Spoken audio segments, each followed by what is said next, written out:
Hi guys, hope you're doing well, hope you're thriving. My name is Doreen. If you're new here, you are welcome to the channel. On this channel, I share topics related to women wellness and well-being. So we talk about things that affect women in general. Yeah, so I recently did a video about intentional parenting and some of the strategies that we as ladies or as mothers we can employ to be intentional parents as we raise the future generation. And if you missed it, you can, check it out. On that note, if you've not subscribed, please subscribe. There's a subscribe button up down here. You can subscribe when you watch a video and you like it. Hit the like button, and also next to the subscribe button, there's a notification bell that lets you know every time I upload a video. Yeah, so in continuation with the intentional parenting, today I wanted to share a story of how I realized that my parenting style or how I parent right now is affected by my upbringing. Like the way I was brought up is affecting how I'm parenting right now. So if you've been on this channel long enough, you know that I shared before that I did not get to be a child. As a firstborn, I started taking care of my siblings from a very young age. So I'm always in, mother mode, like I've been assistant or deputy parent most of my life.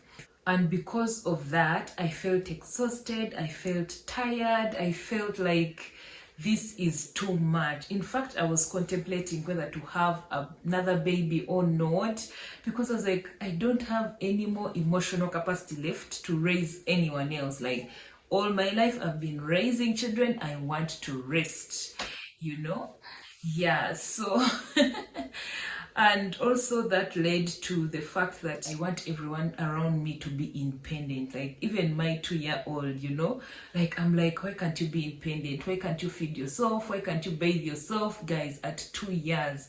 Yeah, so I always call for independence. I want people to pick after themselves, like because I am tired. I feel like I was tired of taking care of people. Yeah, so even the adults in my house, like I just want them to pick after themselves, sort yourself. If the food is there, serve yourself and eat. Like don't wait for people to come, and tell you clean this table, or haven't you finished eating? Why can't you clean that? You get like, I just want people to be, independent, be on their feet, do what they're supposed to do. Yeah, so on that note, I wasn't extending grace to them.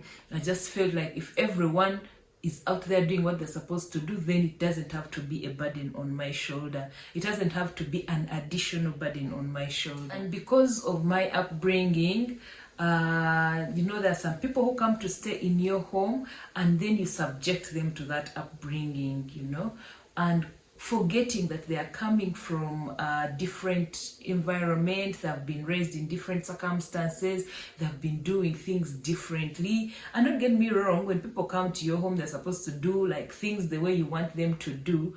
But then you also have to remember and consider that these people had a life before, so we have to factor in that as we contribute to their life or as they go through our life. I want to call it a harmonious transition, In my quiet time, as I was praying, God revealed to me that my upbringing is actually coming into my parenting style or my guardianship style.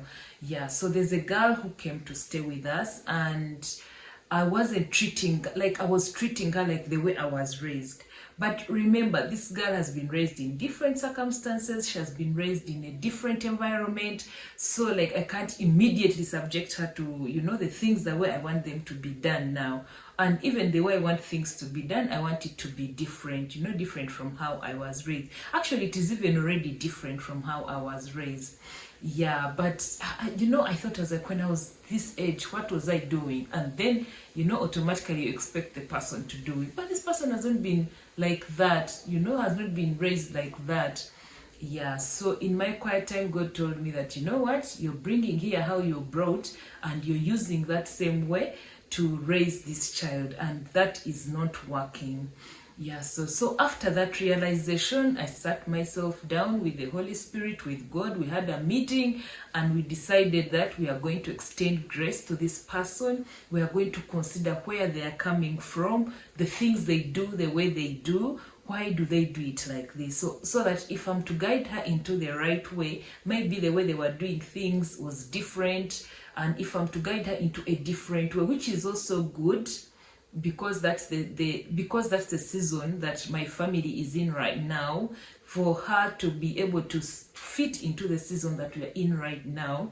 If I'm to guide her, I must first understand where she's coming from. Yeah, so when I understood that, now I extend grace. When things are not done on time, I extend grace. When things are done in a bad way, or the way I don't extend grace, I try to guide as much as I can. I try to talk to her as much as I can, and I hope that when she leaves my house, she'll be a better person. Yeah, so I stopped being angry, I'm like, what is wrong with this girl? Like, why can't she behave? Like, you get it? Like, I started, recollecting myself and trying to understand where this person is coming from. Yeah, so there's a verse in the Bible. It says, it's from Psalms. I'm going to read it from here. Psalms 139, 23 to 25. It says that, search me, God, and know my heart. Test me and know my anxious thoughts. See if there is any offensive way in me, and lead me in the right everlasting way. And lead me in the way everlasting. Yeah, so that verse really encourages me so much, especially when I'm angry, when I'm complaining, when I'm, not the best version of myself. I always ask God, I'm like, God, search me. What wrong am I doing? What am I not doing right now that could better the lives of the people around me? And when God searches you and lets you know of the things that are happening in your life, you can do better. Yeah, so I've purposed to do better. I approach the person differently. I speak to her differently, like trying to bridge the gap of where she's coming from and where we are right now. Yeah, so if you're going through a similar thing, maybe you have someone staying at your home, or even your own child, and things are really not working out, take some time off to pray, to fast, to trust God to show you some of those areas that maybe could have been in your upbringing that you are imposing on the children that you have, or you are imposing on the people that stay with you. And if the things that you're imposing are good, like, try to see a way of how to transition, of like, okay, I understand this is how you are doing things before, but this is how I want things done in my house. Yeah, so, and extend grace as people get to where you want them to be,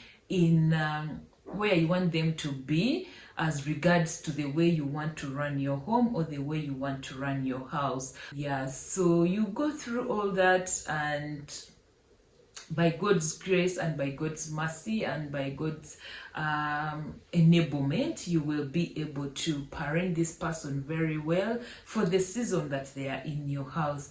And I pray that by the time the people leave our homes, they leave when they are better, they leave when they have learnt a lot, they leave when they have learnt how to take care of themselves, and they'll live when they have learned the basics of life, of how to thrive in life, because life is not easy. We cannot completely ignore these people. We cannot ignore them and just say, you come, be there, then when you leave, you go. You're not my burden. No, they are your burden. This time that they are in your house, they are your burden, or they are your responsibility.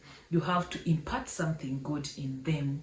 Yeah, so that is a story, or a here and there a sharing about how our upbringing actually affects the way we parent, or the way we give guidance to the people around us. And that is it for this video. I hope you have learned something. Please leave a comment below in the comment section if you've learned something, or if this video has opened your eyes to some things that have been happening in your life. Please leave a comment below. Thank you so much for watching. I hope you've been uplifted, encouraged, and motivated to be the best version of yourself. Bye. See you in the next video.